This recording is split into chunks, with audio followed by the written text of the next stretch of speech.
জীবনে মানসিকভাবে ভেঙে পড়া যাবে না। বাজ পাখি প্রায় ৭০ বছর বাঁচে, কিন্তু মাত্র ৪০ বছর পার করার পরেই বাজ পাখিকে বাঁচার জন্য কঠিন কিছু সিদ্ধান্ত নিতে হয়। ওই সময় তার শরীরের ৩টি প্রধান অঙ্গ দুর্বল হয়ে পড়ে। ১. থাবা, পায়ের নখ লম্বা ও নরম হয়ে যায়, শিকার করা প্রায় অসম্ভব হয়ে পড়ে। ২.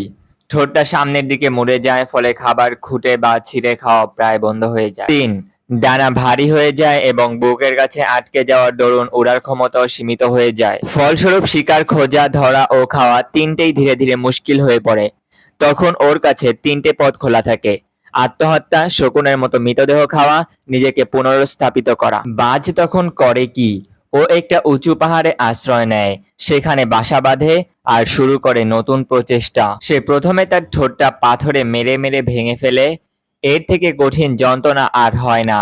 এরকম ভাবে নখগুলো ভেঙে ফেলে আর অপেক্ষা করে নতুন নখ ও ঠোঁট গজানোর। নখ ও ঠোঁট গজালে ও ওর ডানার সমস্ত পালকগুলো ছিঁড়ে ফেলে কষ্ট সহ্য করে অপেক্ষা করতে থাকে নতুন পালকের জন্য। ১৫০ দিনের যন্ত্রণা ও প্রতীক্ষার পর সে সব নতুন করে পায় আবার সেই লম্বা উড়ান আর ক্ষিপ্রতা। এরপর সে আরো ৩০ বছর জীবিত থাকে আগের মতো শক্তি ও সামর্থ্য নিয়ে।